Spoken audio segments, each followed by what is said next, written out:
tänaseks teemaks on selline küsimus, et kuidas tulla välja rasketest olukordadest, võttes sealjuures kogu vastutus endale.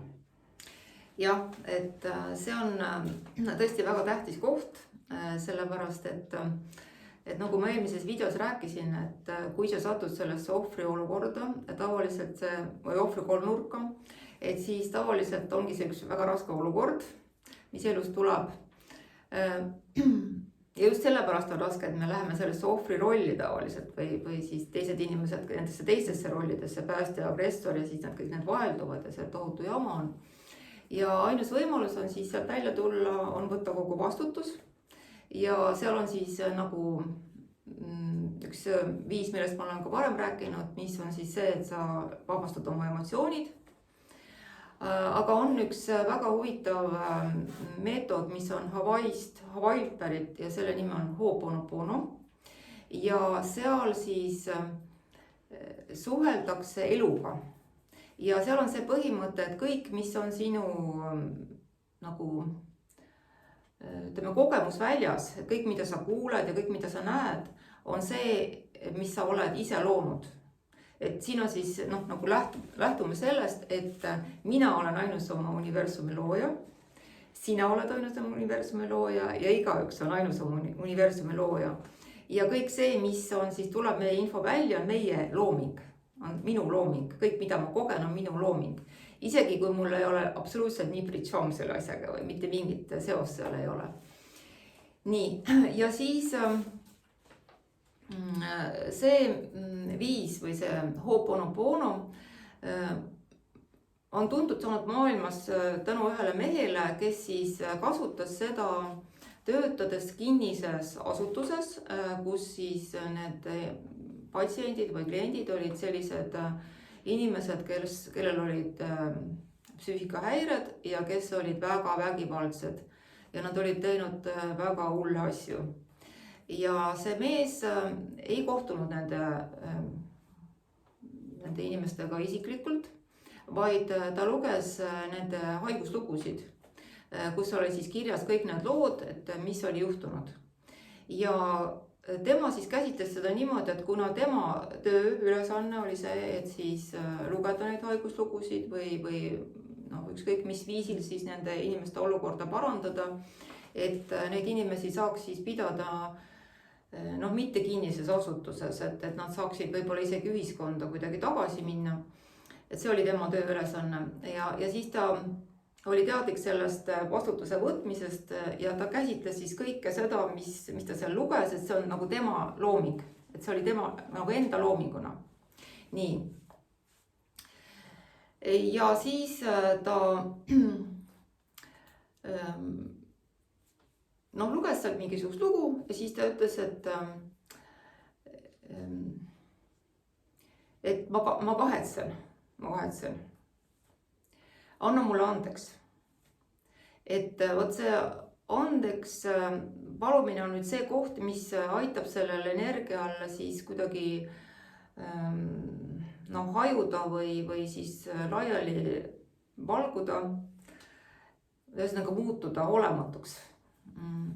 Ja siis ma tänan sind, ma armastan sind, et ta suhtles siis eluga.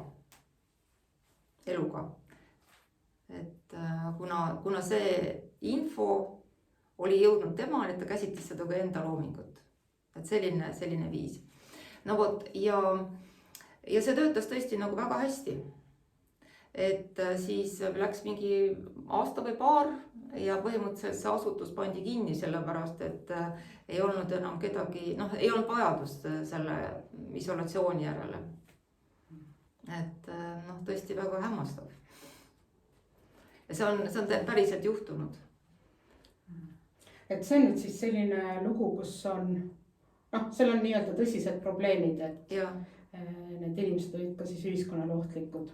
Aga ütleme, et kui on selline olukord, kus tavaline inimene ei ole kellelgi ohtlik, elu tundub enam-vähem, aga tundubki enam-vähem, et tahaks, et see elu oleks parem. Ma ei tea, raha rohkem, paremad suhted, vähem emotsioone, mida siis ette võtta?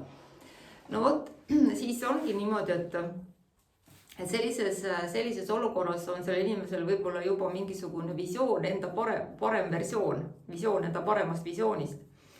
Ja et kuidas sa elu ette kujutad, et kuidas sul on kõik palju paremini, kui sul praegu on.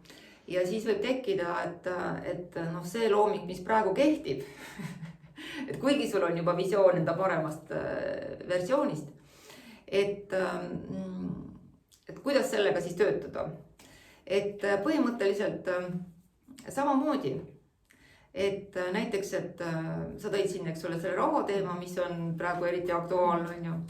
Et sa kujutad ette, et noh, mingit summast, mida sa tahad siis teenida, aga praegu on olukord selline, et sa teenid selle summa, mida on liiga vähe, eks ole.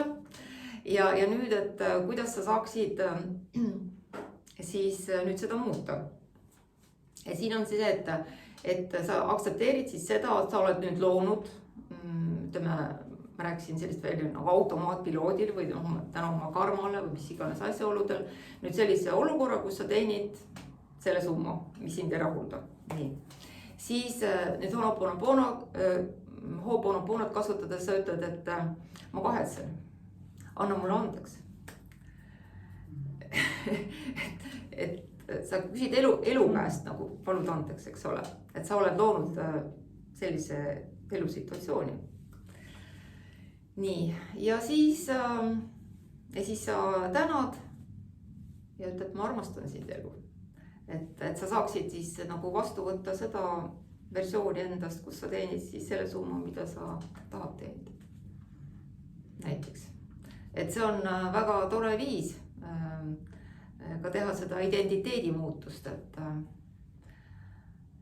ja kui sa seisad silmitsi nüüd selle olukorraga, et seal on käärid, et see, mida sa praegu koged, see versioon sinust, see identiteet sinust, kuhu sa tahad liikuda, et sa saad sellega niimoodi töötada. Väga hea. Aga mida teha juhul, kui minul on kõik hästi, aga ma ikkagi näen, et kellelgi teisel, lähedasel pereliikmel või heal sõbral, et temal ei ole nii hästi, et see on minu reaalsus, mida ma olen loonud. No kuidas ma saan neid teisi siis ikkagi muuta?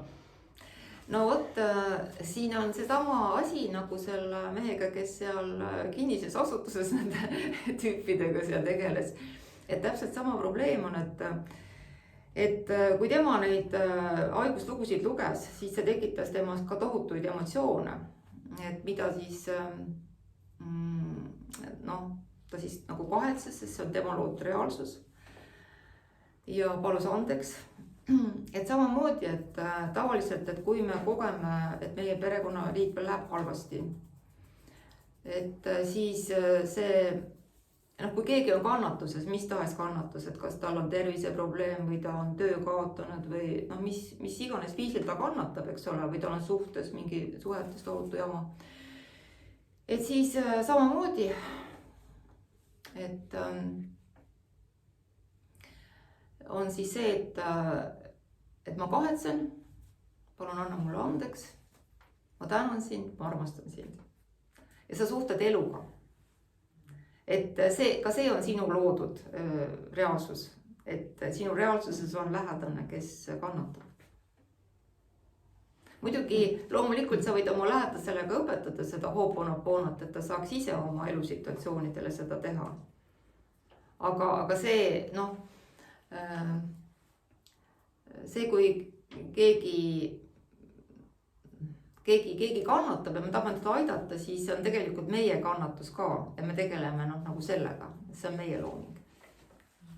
Jah, ja sageli võib olla see, et kes nii-öelda kannatab, et tema ei näe seda ka kannatusena. See on meile suurem kannatus kui temale endale. Ja, just täpselt. See võib ka olla.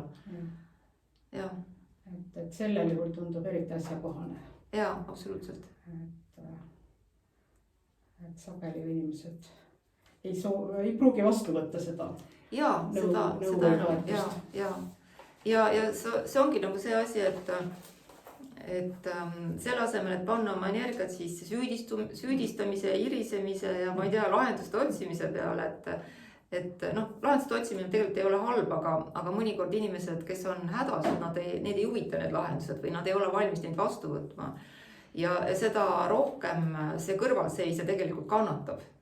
Eriti kõrvalseisja, kes on orienteeritud alati lahendustel. noh, selles mõttes, et ta isikuna, kõik kõrvalseisjad ei ole seda, aga noh, ütleme, kui sellised isikuomadused on, et sa oled orienteeritud lahendustel, siis on eriti raske vaadata, kui keegi kannatab su lähikonnas. Ja vot. Mõtlen, et kas selle teema kohta on veel täna midagi? No praegu vist rohkem ei ole, et kui kellelgi tekib mingeid küsimusi või hakkab mõte liikuma või see tundub kuidagi väga hull jutt, et siis kindlasti kommenteerige, et võib-olla ma siis seletan nagu veel rohkem seda lahti. Aga proovige seda kindlasti ja seda võib väga edukalt proovida ka sellistel puhkudel, kui teil on mingisuguse füüsilise probleeme, näiteks pingeid kehas või. Et siis noh, need pinged kehas on ilmselt mingisugused emotsioonid, mida te pole teadvustanud. Ja see on ka see olukord, mille sa oled loonud ise oma elus praegu, mida sa koged ja mida sa võib-olla ei oleks tahtnud luua. Et siis sa võid, kahetsen, palun anna mulle andeks. Ma tänan sind, ma armastan sind, suhtle eluga. Okei, kõik head.